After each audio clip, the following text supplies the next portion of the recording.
And hello, everyone. Welcome to the Real Estate Show on KCMX News Media 880. Pete Belcaster and Joe Brett, the real estate guys, with you here today. And thanks for joining us here at the end of June. My goodness, halfway through 2018 already. And it seems like, Joe, there's just so much going on, a lot going on in the real estate market for everybody around. And today we're pretty excited because we have a fellow who has joined us, I don't know, 6 or 7 years of our 9 years. I don't know how many you've been here, always on the last Saturday of June. It's kind of like a tradition. It's like the rooster crow in Rogue River. Glenn Cunningham here with us. Anyway, Glenn is the co-owner of Naglin Padilla CPA in Ashland, and we call him our resident expert on taxes and real estate, things like that, right? Is that summing you up pretty good? Well, Joe, Pete, sorry. I'm getting the two of you confused now. Yeah, it's been about 6 years that I've been joining you here. I'm really excited to be back. We have a lot to talk about today. Now, and the best thing that I love about Glenn is that of all the guests that we have, right? I mean, you know this. Usually, we scribble a few notes down, things like that. And Glenn typed 5 pages here. Look at this. You can see this, 5 pages of notes. This would for be about today. 3.5 shows worth. And the first thing I told Joe when I saw this was that we're going to get through about a quarter of this page today, I'm sure. But anyway, we're going to try to get through a bunch of it because the information is really good. So thank you for being here. It's always fun to have you with us. Okay, the Tax Cuts and Job Act that was passed. We talked about home ownership and investors in real estate. It's affected everybody, correct? So start with that premise that everything is changing for those two areas. So everybody, our listeners and viewers, are affected by this. Virtually every American taxpayer is affected by the Tax Cuts and Jobs Act. That's the big news. There's a lot that's unknown. The act was passed by Congress in December. The president signed it in December. But the IRS has produced very little in terms of regulations. Really? Okay. So we don't really know how to implement a lot of pieces of this act. There are certain things that are pretty black and white, and we can move forward with the information that we have, but there's a lot that's unknown. And as we talk today, most of the unknown stuff will relate to the end of our conversation when we get into a new deduction called the Qualified Business Income Deduction. But we have a lot of territory to cover before we get there. I like the word deduction myself. It's really it's one of my favorite words is deduction. But anyway, okay, let's start with homeowners. Okay, I mean, we're all homeowners here. The three of us certainly are, and many of our obviously homeowners and listeners and viewers are as well. So homeowners, this is affected how, and what should they expect? So, Pete, a lot of people are very much benefited by the elements of the Tax Cuts and Jobs Act. Benefited? A lot of people are benefited. One group that is not necessarily benefited by the Tax Cuts and Jobs Act are people whose real estate investments are limited to either their primary residence or a vacation home. Because the tax cuts... they are not benefited. If I'm my home ownership. Well, I'll explain. Yeah. I'll give you some specifics. Okay. So the first one is going to hit everybody in Oregon because we have a very high income tax, and here in the Rogue Valley we have relatively high property taxes.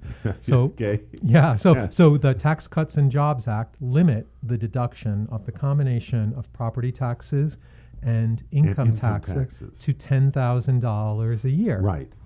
And that's not a very big number.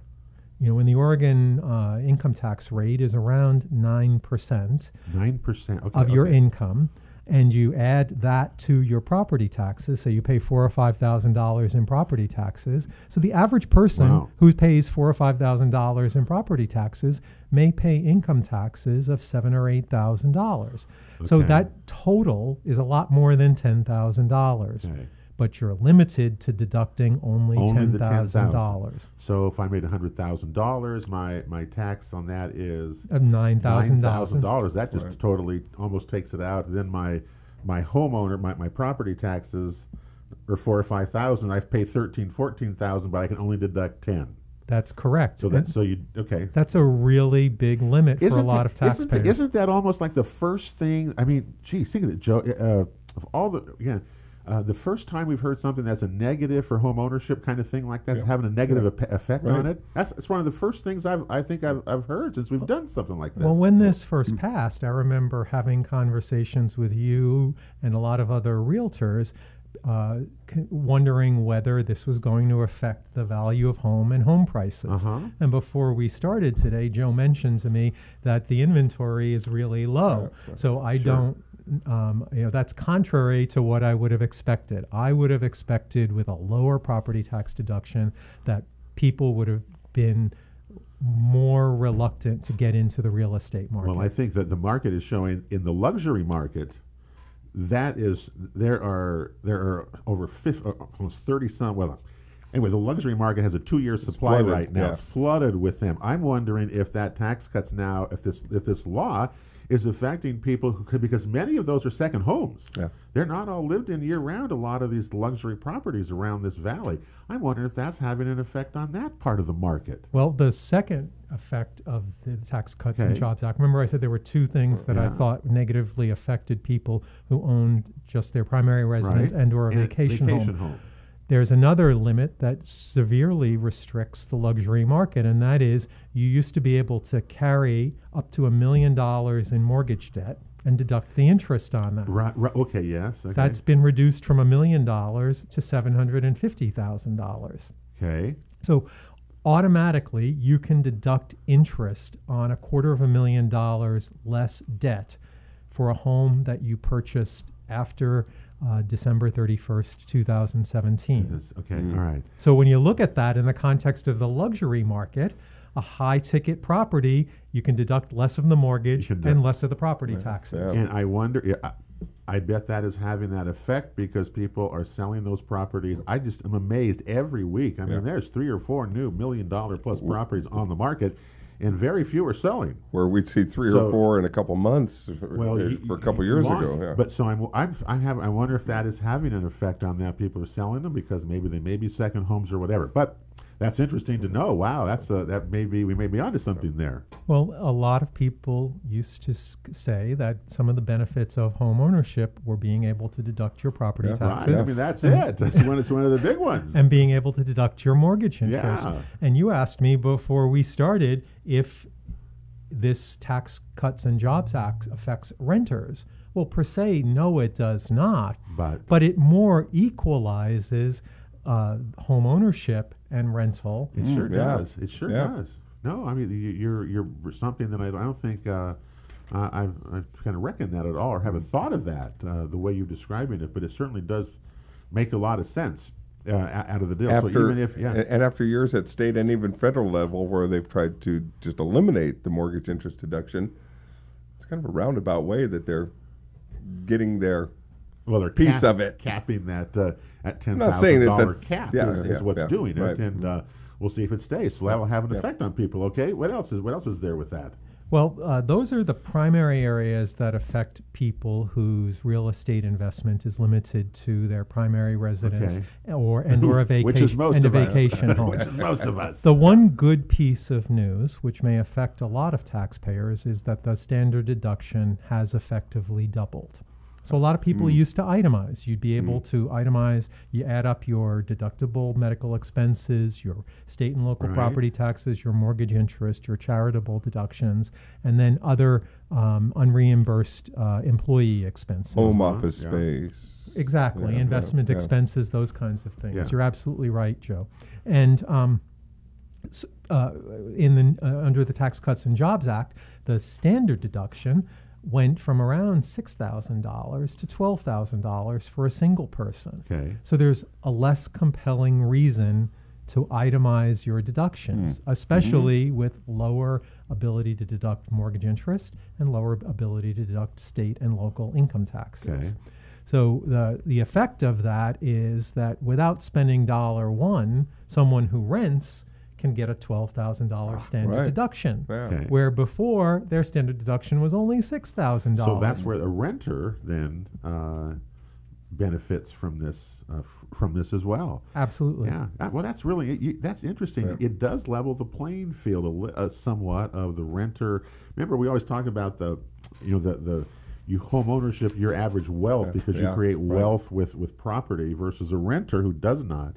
And that big gap, it's a big gap, $5,000-$6,000 to $200,000. Now, this is narrowing it a little bit, not a lot, maybe so, but it does narrow it. It absolutely narrows it, and what it forces the homeowner to do is make a more conscious decision about buying property for the appreciation. Because before you were able to deduct some of your occupancy costs, your property taxes and your mortgage interest, more of your property taxes and your mortgage interest, and now you can deduct a lot less of it.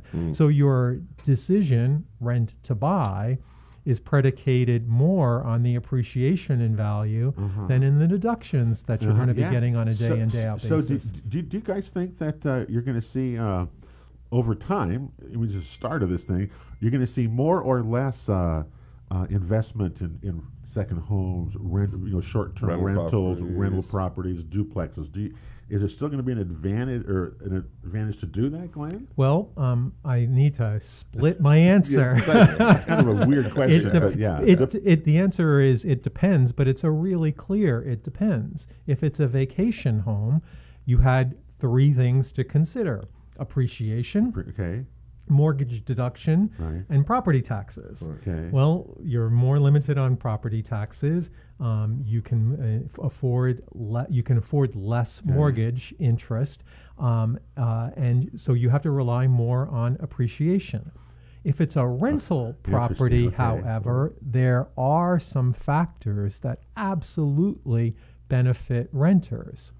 Not renters, sorry. People who own rental property. Rental owners. Yeah. So the first thing is that I talked about this limit on state and local taxes and mortgage interest. Those affect people who itemize on their primary residence or their vacation rental. The property taxes for a rental are deducted against the income from the rental property. From the business. And it's not limited. And that's not limited. Nor is the mortgage interest limited on a rental property. So a person who owns a rental property isn't facing the limitations on that property that they would face on their primary residence or a vacation home. Well, what was the inspiration or intent of that? Well, I think that perhaps the lobbyists for the real estate agency may have focused a lot on people who own rental property, and they may have been less strong on people who own primary residence. Maybe they negotiated that out. Okay, we'll give you this for that. But rental owners, we got a break coming up here, so you got to hold those thoughts, okay? Because we got to go. That's really fascinating stuff. We're with Glenn Cunningham today on the Real Estate Show, talking about the jobs. What was that called? What's it called? Tax Cuts and Jobs Act. Whatever that thing is. That way it passed. It's affecting everybody. We got to take a break, and we're going to come back, continue with Glenn. Don't forget, you can check out any of our past shows at realestateshoworegon.com. We thank you for going there and checking out our past shows. We're coming right back. The Real Estate Show continues here on KCMX right after this. And welcome back to the Real Estate Show here on KCMX News Media 880 here the last week of June. Pete Belcaster and Joe Brett, the real estate guys, with you today, and along with CPA Glenn Cunningham, who joins us for 6 years or so. He's been with us and talks about the effects of business and home ownership and taxes and all that kind of thing. Have you ever seen any, the way this year has gone? I mean, you've been doing this a while now. Was this the craziest kind of new year, new tax thing that you've ever seen? This was crazy, and it was even more crazy in February when Congress went back and changed some of the law for 2017. So we were almost 3 months into 2018, and Congress went in and changed the law for 2017. So yeah, it's been quite a year. And you still don't know all the rules when people. Right now for next year, when people file for this year, next year, right? No, before I came to see you, I spent 3 hours in a class. And I think it's my 5th or 6th class this year on the Tax Cuts and Jobs Act, and the whole emphasis of the class was everything that we don't know yet. So it's a very humbling experience, emphasizing what you don't know. Yeah. I know a lot of people, talk about 1031 exchanges, that where you can take investment property to trade it, you don't have to pay the tax on it for a while, to kick it down the road. I've heard that 1031 exchanges, something's changed there. Tell us what that's about. Well, the primary changes to the rules regarding what are called like-kind exchanges. Like-kind exchanges. Yeah, one kind of property for a similar kind of property don't really affect real estate. The changes to the like-kind exchange rules primarily affect all kinds of like-kinds exchanges except real property. So you used to accept real property. Yeah. What else? What would there be besides real property, but personal property, right? Well, that's exactly right. Okay. Personal property. Say that you Okay. Say that you're a realtor and you buy a car, and every 3 years you want to buy a new car.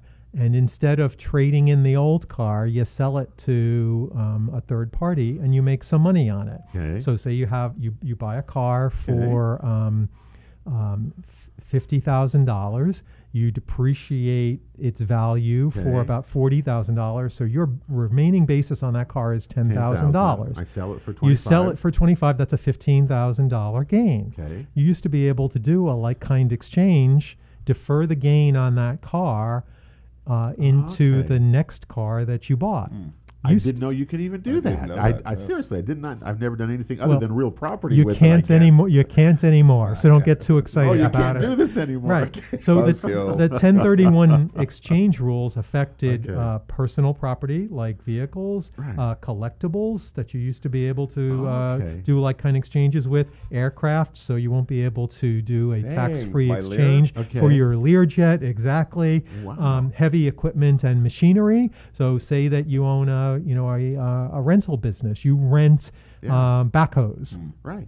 You used to be able to sell the old backhoe after you finished fully depreciating it and using it for rental, make some money on it, but then defer the gain when you bought a new backhoe. People used exchanges, like 1031 exchanges, to do that. Yes. Well, my experience has always been just with real property and not with personal property like this, but that's like the Paiute Nation backing up the Chinoa 100% loan funds.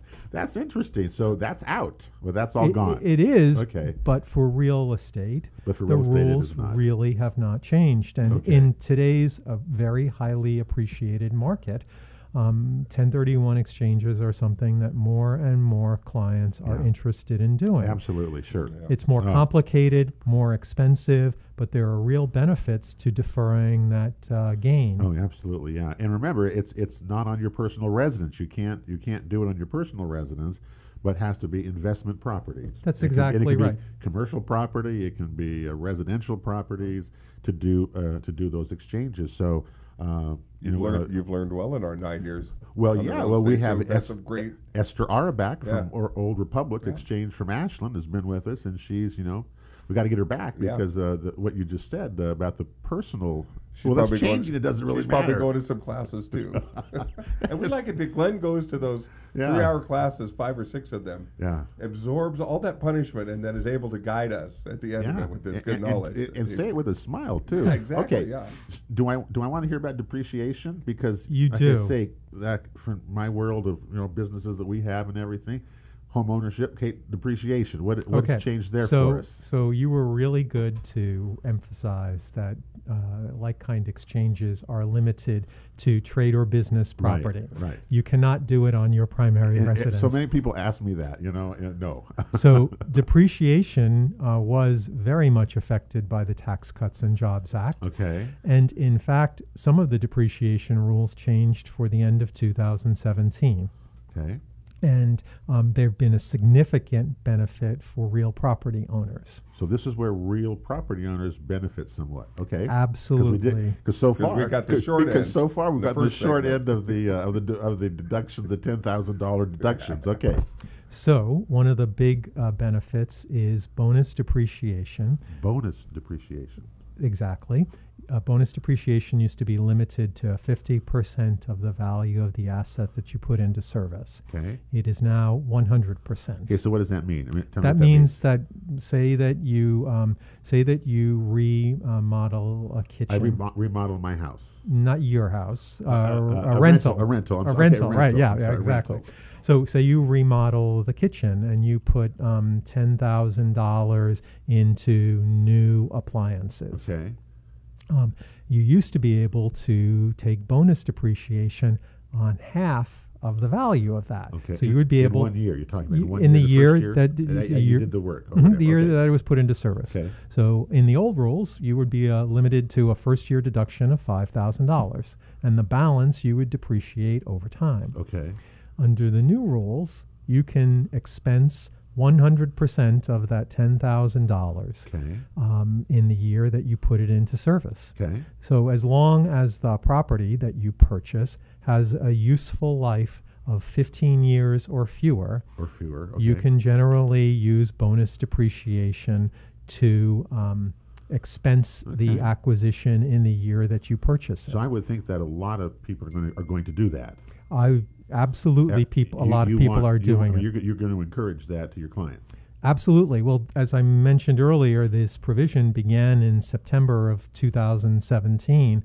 And so when we got word that this was happening, we alerted all of our clients in December to carefully evaluate the assets they put into service towards the end of the year. And if they could put anything new into service that they needed, that they did so before the end of the year. Before the end of the year. Because they wanted to be able to protect that investment and reduce income taxes. You know, one aspect of the Tax Cuts and Jobs Act we haven't talked about is for many taxpayers, income tax rates have gone down. Right, the tax rates that we pay. Yeah, so the tax rates were higher last year. So the more deductions you could take in 2017, you reduced your effective tax rate. Now, for a lot of people, you know, are independent business owners and things like that.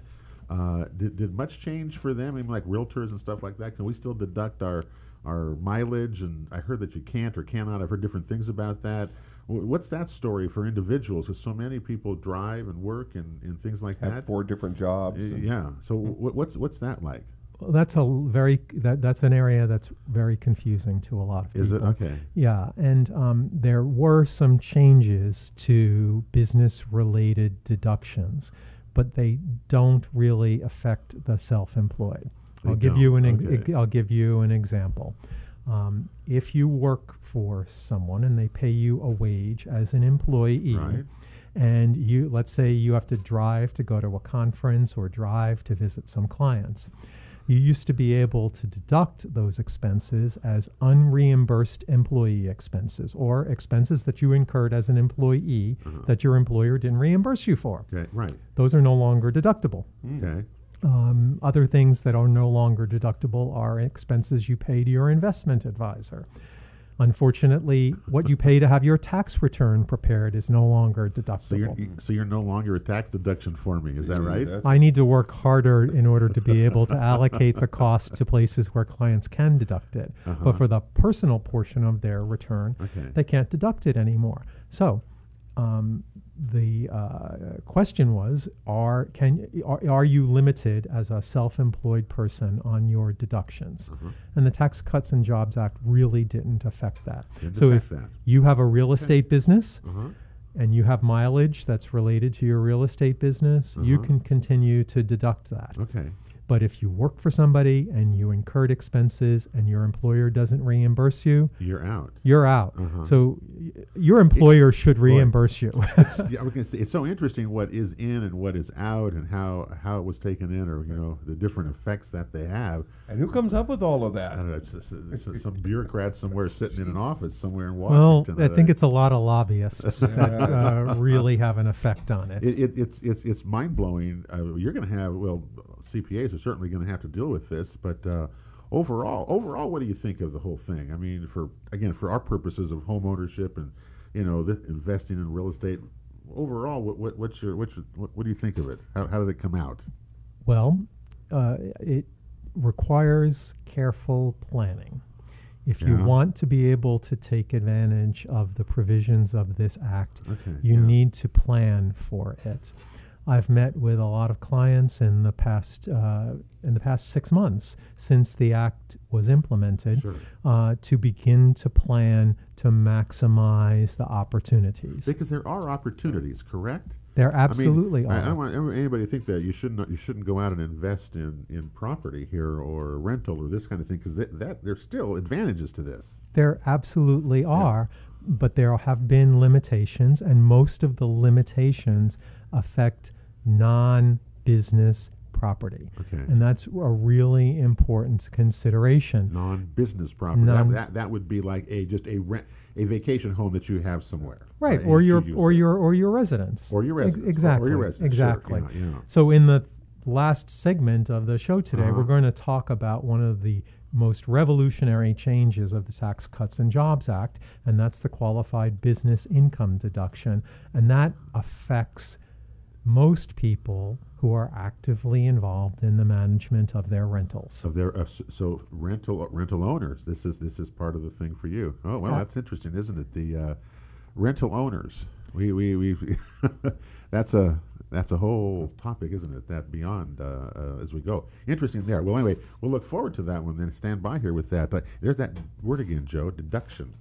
You know, I'm happy for the renters because they typically are not going to be people that have a lot of standard deductions or are going to be able to bring down a lot of their taxable income. That's a really nice break for them. So the 20% reduction in good news in there where they go from $6,000 to $12,000 there for the standard deduction. Yeah, absolutely. That's got to really fall well on the ears of our renters. Yeah. Hey, I wish we would take a break here. Coming up, we're with Glenn Cunningham today here on the Real Estate Show. Next week, I just wanted to say we really have a treat for you. Our first show of year number 9 for us. Lennox Scott, who is the CEO of John L. Scott, the son of the founder, John L. Scott himself, was here recently, and Jim Remley, who's a managing principal broker at John L. Scott, he interviewed him, and so we have that show for you next week, and we're just on just a little bit, but you want to hear two people who know about real estate is Lennox Scott and Jim Remley, and we got them next week. It's going to be really fascinating. Anyway, final break, Real Estate Show, Glenn Cunningham. We're coming right back to KCMX after this.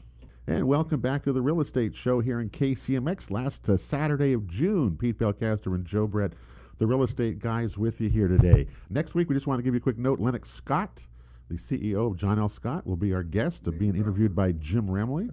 Name dropper. Yeah, I love doing that. You know, I would have. Kind of goes with the name on our shirts there. I was first of all, Lennox Scott's a great guy. I have to say, and he's on the National Association of Realtors Research Committee. And what's interesting because he gets the information first, you know, of what all the millions of dollars they spend on research for, you know, this stuff. Anyway, fascinating information about what the future of real estate is kind of looking like in terms of how you do it, how you buy it, how you sell it, everything coming up next week. Anyway, today Glenn Cunningham is with us. Our CPA joins us every year talking about the what is that again? The Tax Cuts and Jobs Act. That was passed by Congress, and its effect on real estate, home ownership, and investing. Okay? It's the TCJA. This makes more sense. Thanks, Joe. I tried to help. TCJA. And we also always like this hour once a year with Glenn because it's an hour we get to spend with him for free and get great information. So I can't let him get away without reminding him at least once of that. Thanks for reminding me about the bill, Joe. I appreciate that. It's not a billable hour. And now we've even learned he's no longer tax deductible for us. Yes. So what's double? We got double whammy there. Okay, tell us about business income. Okay. Deduction, or what that is, because my goodness, well, if you're a real estate broker, you have an individual business. I mean, how many people do you know, or or have single individual businesses? So that affects them too. Okay. Well, thanks for asking. The most exciting and the most challenging aspect of the Tax Cuts and Jobs Act is the qualified business income deduction. Okay. And I'll talk about why it's exciting and then why it's so open to interpretation at this point. Essentially, if you're in a business that produces a profit, a taxable profit, you are eligible to deduct up to 20% of that profit from your taxable income. So say that you have a business and that produces a $20,000 profit at the end of the year. Or you have a rental property that produces taxable income of $20,000 a year. The qualified business income deduction allows you to take 20% of that off of your taxable income. So your taxable income in that example could be reduced up to $4,000. Okay. $4,000 worth of income that is not subject to federal income tax. Now, is it just that, or is it more? I mean, is it? I'm trying to think. What other incomes would that affect? Well, it affects all of your income from trade or business activity. So if you are a real estate broker and you have a small business, you get to deduct up to 20% of that. If you actively manage a rental that you own, where you pick the tenants, you collect the rent, you take care of managing the repairs, you update the facilities in between tenants and so on and so forth, you get to deduct 20% of that. If you have a farm, if you grow hay and you make a profit selling hay, you get to deduct 20% of that. If you're a partner in a partnership that's profitable, you can deduct up to 20% of that income, and so on. So there's a lot of... So it can be a lot of money deducted. I mean, you can make quite a bit of money, whatever. It is. Will it have an effect really on people's bottom lines? It absolutely will have an effect. But at this time, the Internal Revenue Service has not provided any guidance at all about how to implement this very significant tax deduction. The first bits of guidance are supposed to be available in July. So we're waiting with bated breath to find out how this thing is really going to affect people. But there's a lot that we know. If you have a business that's reported on your Schedule C and it makes a profit, you may be able to deduct up to 20% of the income. Now, it usually flows down to your individual, right? Exactly. And so that's where the deduction comes at that level, correct? It absolutely does. It's calculated at your taxable income level, which is essentially the spot on your tax return just before the income tax is calculated. And when I talk to clients about it, I refer to it as the income haircut. Just before you the tax bill is calculated, you may be able to snip off the split ends and save on 20% of the income. And that could be quite a bit. And why are they going to be so nice and do that? It makes perfect sense. I mean, to stimulate small businesses, especially, to be able to reinvest in themselves. That makes sense. It does. I mean, that's going to be... That's...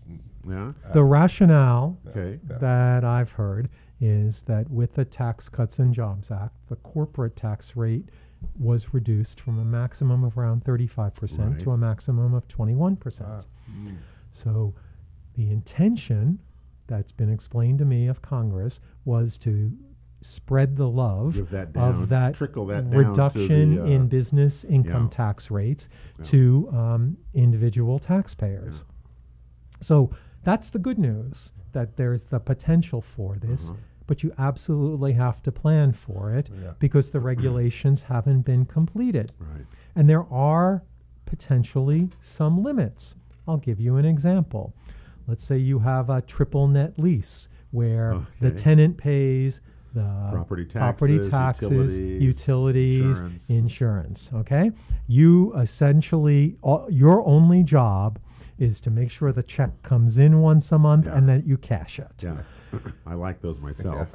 The conventional wisdom right now is that triple net lease arrangements may not be eligible for this 20% income tax haircut because you're not actively involved in what's called a trade or business. In the business by doing that. Is that what you brought out with the rentals? You've got to screen the clients, do the maintenance in between, or you've got to be actively... You have to be actively involved. The key words are trade or business. And that's the good news is we know what the key words are. The bad news is that Congress hasn't defined what constitutes a trade or business. Well, they'll make that very clear very quickly here. They'll get clarify everything for us. That's quite it. I know how many people do you know that are going to be in that boat at the end of the year? I mean, there's a ton of people who do that.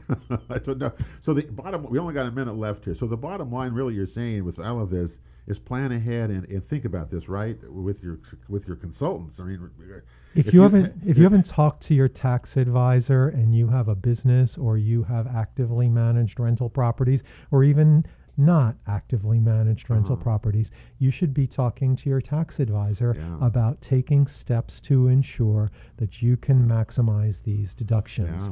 You would just be leaving money on the table if you don't plan for this. And that's not being a smart real estate consumer. Don't never leave money on the table if you can help that. That's for sure. So there's a lot to this. Well, once again, we've learned. Oh my goodness, excellent stuff. Thank you, more than I knew when we sat down. Yeah, absolutely. And plan ahead, because if you don't want to get caught at the end.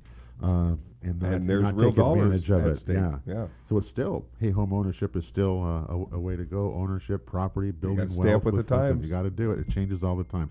Hey, that'll do it for the Real Estate Show for June 30th. Thank you, Glenn. Best of luck. You can find him. You can just Glenn at nagelpadilla.com. You can find him anywhere around. He's easy to get a hold of. That'll do it for the Real Estate Show. Have a great week, everybody. God bless you all, and we'll talk to you next Saturday. Don't forget Lennox Scott with us. It's an interesting, fascinating show coming up in a week. Have a great week, everybody.